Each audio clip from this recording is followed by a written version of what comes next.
sa Mega Manila.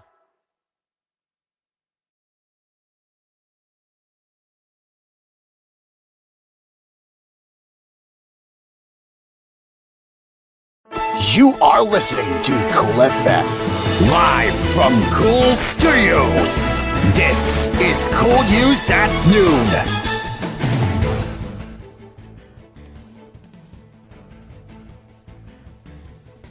Luzon, Visayas, Mindanao, good noon. This is Cool News at Noon. I am Purple Tomato and time check 12:02 p.m. Philippine Standard Time, and here are the news.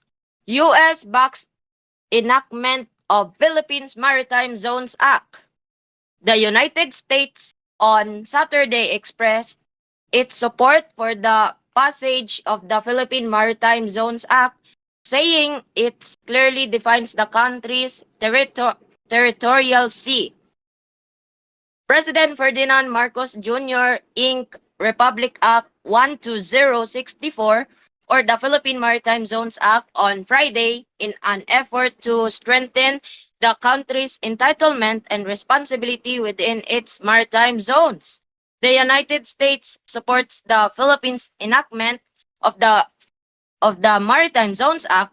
Matthew Miller, the U.S. State Department spokesperson, said in a statement.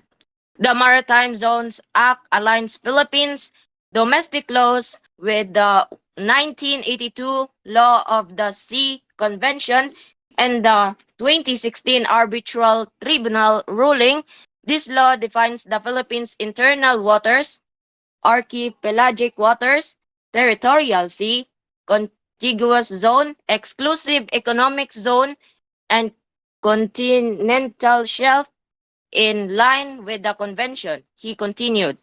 The act defines and declares the country's maritime entitlements in accordance with the Constitution and the United Nations Conventions on the Laws of the Sea, or UNCLOS.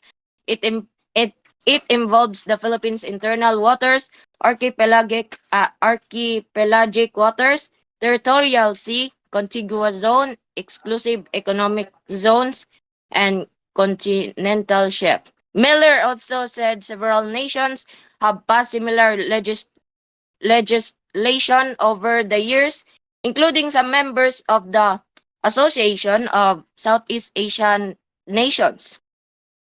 The United States values Philippine leadership in upholding international law, particularly in the South China Sea, and calls on all states to comport their maritime claims to the international law of the sea as reflected in the convention, he added. Marcos has also signed Republic Act 12065, or the Philippine Archipelagic Sea Lanes Act, that aims to establish 3 archipelagic sea lanes. These lanes will serve as the only allowed and possible areas for foreign ships and aircrafts without compromising the country's national security. China, meantime, has called on the Philippine ambassador to lodge solemn representations over the 2 new laws, saying it urges the country to earnestly respect China's territorial sovereignty and maritime rights and interests. The Philippines and China have a long-lasting dispute over some parts of the West Philippine Sea. In the U.S., on the other hand, has consistently condemned incidents where a Chinese ship would ram or use water cannons on a Philippine vessel. Okay, time check. 12:06 p.m. Philippine Standard Time. Okay. Law needed to make Pogo ban clear and comprehensive, Ontiveros said. President Ferdinand Marcos Jr. signed Executive Order Number 74 this week to formalize the ban he announced at the State of the Nation address last July. While I laud the aims of the Executive Order at nagpasalamat din para sa reintegration program para sa mga displaced workers, may mga bagay pa rin sa EO na hindi malinaw. Ontiveros said in a statement. Okay. Quoting from the EO, Ontiveros noted that the ban excludes online games and of chance conducted in PAGCOR or Philippine Amusement and Gaming Corporation operated casinos, licensed casinos, and integrated resorts with junket agreements, which she said could be taken to mean that accredited casinos can host POGOs, online gaming services that gather to gamblers abroad. She added that the ban also seems to exempt operations in economic zones like the Cagayan Special Economic Zone and the Aurora Pacific Economic Zone and Freeport o APECO, since these are not under the supervision of the PAGCOR. What this only underscores is that we need a clear law to move forward with a meaningful, clear, and equal and comprehensive ban, Ontiveros said. Okay. An anti-POGO bill at the Senate proposes prohibiting the conduct or offer of offshore gaming within the Philippine territory exclusively to offshore authorized players as well as the recruitment and training of potential POGO workers. Okay. The bill also seeks to amend the Anti-Money Laundering Act to make operating and financing POGO unlawful activity subject to monitoring and reporting requirements. If passed into law, the bill will also revoke all POGO licenses and cancel the work permits and visas of POGO personnel. Ontiveros said she will make sure that gaps and loopholes in the bill, which is pending second reading, will be addressed. Okay. A similar bill has been pending at the House Committee on Games and Amusements since 2022. Bayan Muna, meanwhile, called EO 74 long overdue and should be a wake-up call for the government to pursue genuine national industrialization instead of relying on dubious industries like POGOs. POGOs were trooted during the pandemic lockdowns as a source of government funding on social services, but cases of torture, human trafficking, and scam operations at some of the offshore gaming hubs has turned public sentiment and government policy against them. The investigation should not stop with the ban. We must hold accountable those who allow these criminal operations to flourish at the expense of our people and national sovereignty. Former Bayan Muna Representative Carlos Isagani Zarate said, referring to probes by the Presidential Anti-Organized Crime Commission and in Congress. Okay, time check, 12:10 p.m. Philippine Standard Time. And koolNews at noon will be back after commercial break.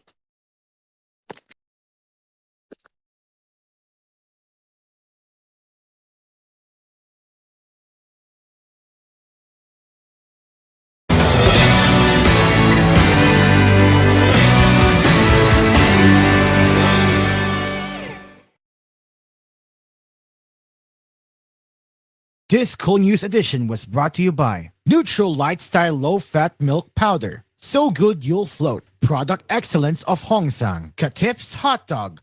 Amoy na amoy ang sarap. Kids can tell. Jor Ace Supermarket. Ang budget-friendly supermarket ng Pilipinas. Now in 6,900 locations around the Philippines and Southeast Asia. Musicultura Heritage Foundation Center. A museum of all fan-made multimedia and Philippine history. Visit us today at Greenbelt, Makati City from 10 a.m. to 6 p.m. Musicultura, a non-profit joint venture project of Able Media and TVH Group of Networks Incorporated. TVH, the home of entertainment.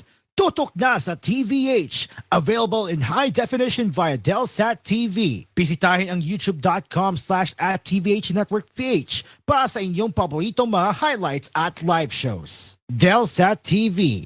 Enjoy SD in high-definition channels when you subscribe to Delsat TV. And TLX Karaoke, ang tunay na karaoke ng bayan. You're listening to Cool FM. Number 1 sa Mega Manila. Nationwide pa!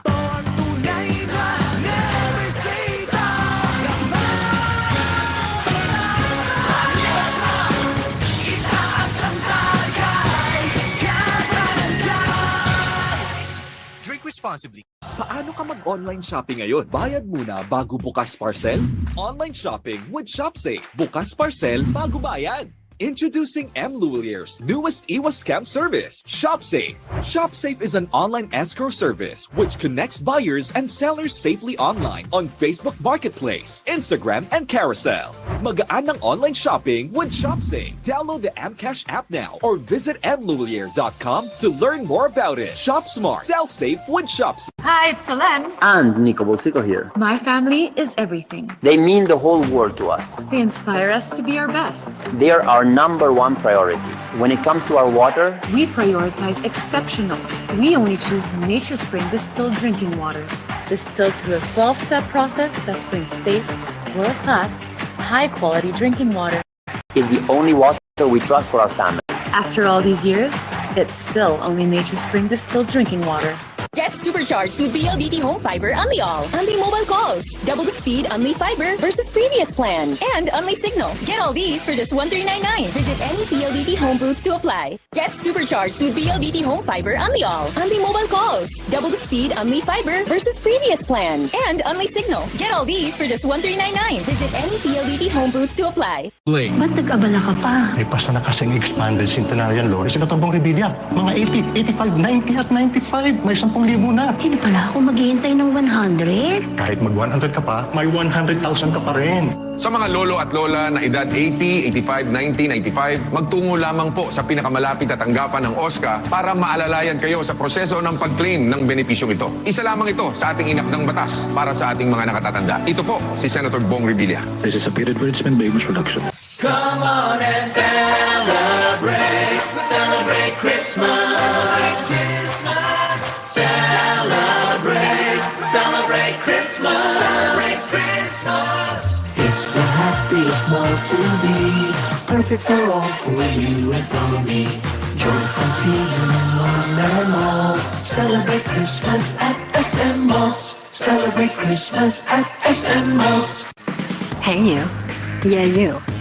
I know what you're thinking. You're craving something more. Something beyond the ordinary. Something wild. You want to explore. You want to connect. You want to feel truly alive. And you know what? You deserve it. So awaken that side of you. The side that longs for adventure. For the thrill of the unknown. Go ahead. Embrace the moment. Premier condoms. Wild because you can. Pabili po ng dalawang Nor Chicken Cubes. O, ito. Ha? Isa lang po to ah. Doble yan. Ang Nor Cubes ay may doble-doble. Nor Cubes doble. 2 for 10 lang yan. Sulit na sulit. Mapapaulit. Nor Cubes doble pack. Ang sarap-sarap ng doble-doble with Nor Cubes Doble Pack. 2 cubes for 10 pesos SRP lang. Also available in pork. Promo lasts from January 2, 2024 to January 1, 2025 per TVH CRR permit number 1589 series of 2023. Pagbibili ng gamot, dapat subok, dapat trusted, dapat dekalidad. Alagang Unilab yan. Alagang Unilab yan. Alagang Unilab yan. Kalidad na gamot, vitamins at pampaganda. Meron ng Unilab para sa'yo. Yan ang alagang Unilab.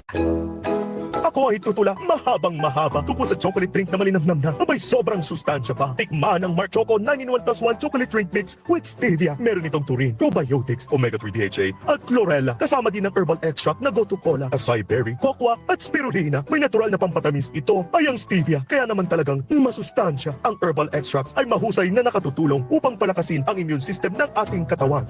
Mark Choco 9-in-1+1 chocolate drink mix with stevia. Available at leading grocery, drugstore, and sari-sari store. Mark Choco 9-in-1+1 chocolate drink mix with stevia. Choco linamnam, healthy sa katawan.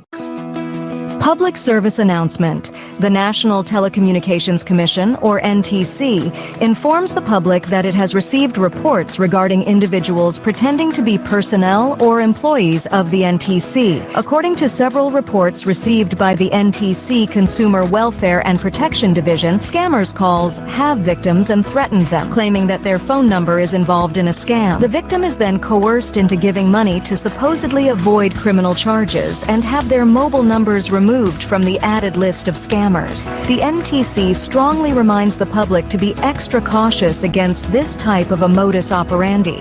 Such calls are a form of scams and are not legitimate. If you have information about this type of scam, you may report it to the NTC for immediate action through the following official channels. Complaint link at www.ntc.gov.ph. For email, send it at contratechscam@ntc.gov.ph or at consumer@ntc.gov.ph. For calls, you may call 1682 24/7's consumer hotline or the numbers 892044464 or 892677722 and 892132251. And for Region 4A, you may call on 043-723-2495 from 8 a.m. to 5 p.m., Monday to Friday. The NTC appreciates members of the public who have reported this form of deception. May bagong energy na! All new Best Ever Enervon, Enervon Z Plus. Powered with zinc, vitamin C, vitamins B1, 2, 3, 5, 6, and 12, at vitamin E. All new Best Ever Enervon. Hey! Enervon Z Plus. Unilab yan. Multivitamins plus zinc is the generic name of Enervon Z Plus. If symptoms persist, consult your doctor. Generosity o bukas palad, tatak Pilipino. Sa krisis nagkakaisa, hindi nag-aatubiling tumulong sa kapwa, pagbibigay ng pagkain at pagsasama sa oras ng paghihirap. Magkaroon kayo ng pag-ibig sa isa't isa nang walang pagkukunwari. Roma 12 siyam. Generosity o bukas palad, ikaw ay M Extraordinary Pinoy. Brought to you by MX3 Coffee and Tea. Open cam, Donnie. Which shirt is better? Malabo ka sa screen, Dad. Baka malabong mata. Visit EO Executive Optical for state-of-the-art facilities and expert eye care. Malinaw na, Dad. Ang wardrobe nyo, wala sa uso. EO Executive Optical. Love your eyes. You're listening to Cool FM. #1 sa Mega Manila. Nationwide ba?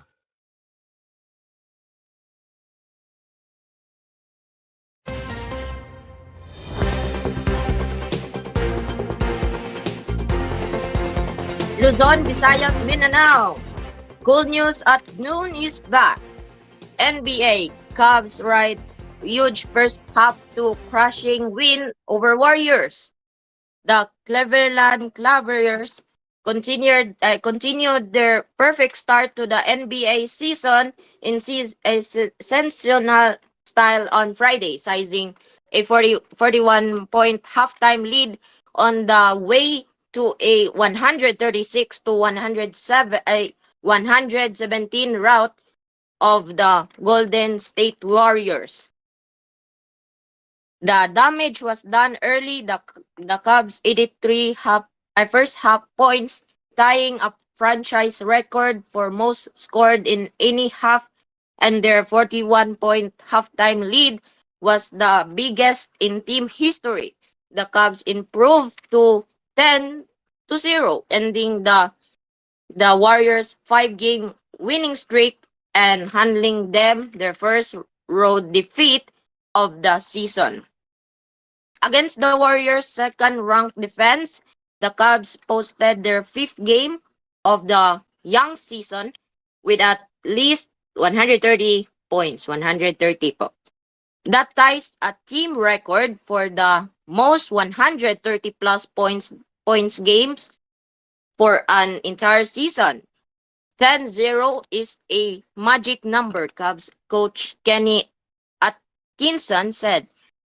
We're playing really good basketball and I'm just really pleased with where the group is. I was worried about tonight. They're 7-1 and rolling and they coming in here. They're champions and they're going to try and knock our block off.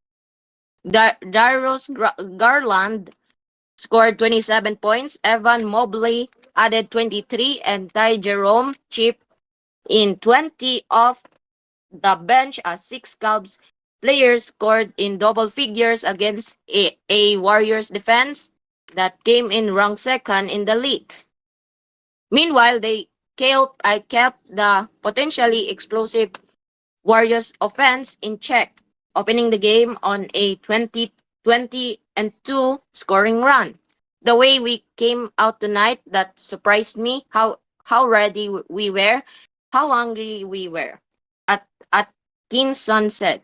Andrew Wiggins with 9 points and Stephen Curry with 7 were the only Warriors starters to score before the break. Golden State Warriors were able to adjust after the break, outscoring the Cubs 41-29 in the third quarter. The first half can play much better than that, Atkinson said. But second half, the way we came out, they scored 13 points in the first 3 minutes. It was a little frustrating. The Warriors, however, were in too deep a hole. Jonathan Kuminga led Golden State with 21 points off the bench. Curry finished with 12 on 5 of 10 shooting, making just 1 from 3-point range. We got to execute better, Warriors coach Steve Kerr said. 13 turnovers in the first half. We were completely disorganized. Okay. In Detroit, Cade Cunningham drove for the go-ahead basket with 8.5 seconds left to play in the Pistons 122-121 victory over Atlanta, then sealed the victory with a block on a driving on Yeka Okongwu. Okay. Cunningham finished with a triple-double of 22 points, 11 rebounds, and 13 assists with a steal and the game-saving block. Okay. Kevin Durant scored 26 points and Norick added 15 points and 10 rebounds of the Suns, which notched a 7th straight victory to improve to 8-1. It's been fun, Durant said of the Suns start.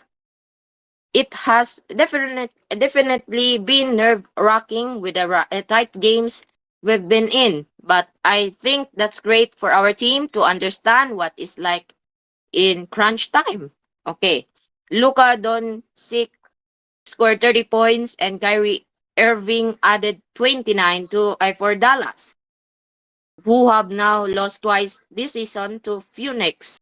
In New York, Carl Anthony Towns scored 32 points for the Franks, who led by as many as 30 in a 116-94 victory over the Milwaukee Bucks.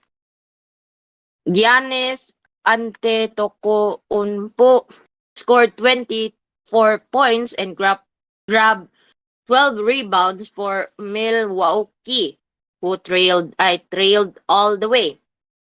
Okay. Cubs stay perfect with win over Bucks. Pistons beat Lakers. Darius Garland poured in 39 points as the Cleveland Cavaliers fended off a late Milwaukee surge to beat the Bucks 116-114 on Monday and push their perfect NBA record to 8-0. Okay. Garland drilled a step back 3-pointer to put Cleveland up 113 to triple one with 45 seconds to play. Then fed Jarrett Allen for a dragger layup as the Cubs, who led by as many as 19 in the second quarter, matched the franchise best start to a season, also achieved in 1976. It's hard to get one win, so 8 is crazy, Garland said. I'm happy we got 8. We're got to keep this thing going. Okay. The Bucks with two-time NBA most valuable player Giannis Antetokounmpo, a late scratch from a adductor strain, dropped their sixth straight game, coming up short again after a 1-point home loss to the Cavs on Saturday. They pushed the lead to 8 points midway through the fourth, but a three-pointer from Garland ignited a 10-0 scoring run that put the Cubs up by two. Lillard would briefly put Milwaukee back in front, but the Cubs had enough. Evan Mobley added 17 points and Allen finished with 14 points, 15 rebounds, and a massive block on Lillard with 8.8 seconds to play that sealed the win. We had to fight for 48 minutes, Garland said. We knew that they were going to come out in the second half and try to be more aggressive. It was a great all-around team effort. The Golden State Warriors welcomed Stephen Curry back from a three-game injury absence with a 125-112 victory after the Wizards in Washington. Okay.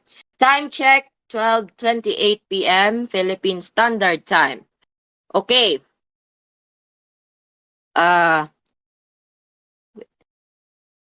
NTF LCAP taps Cocopeya as private member. Okay. The National Task Force to local communist armed conflict, or NTF LCAP, has tapped the Coordinating Council of Private Educational Associations of the Philippines, Cocopeya, as its newest member. In a palace press briefing, NTF LCAC Executive Director Yusek Ernesto Torres Jr. said President Ferdinand Marcos Jr. approved the inclusion of the group as one of the two private representatives of the task force. Cocopeya has a membership of at least 1,500 Catholic private schools across the country, according to Torres. It would broaden the base of our information awareness campaign and information and education campaign pertaining to matters related to terror grooming of our organizations like CPP and PANDF, he said. Okay, time check, 12:29 p.m. Philippine Standard Time. Okay. We will end our news for this noon time. I am Purple Tomato. See you next time. Goodbye.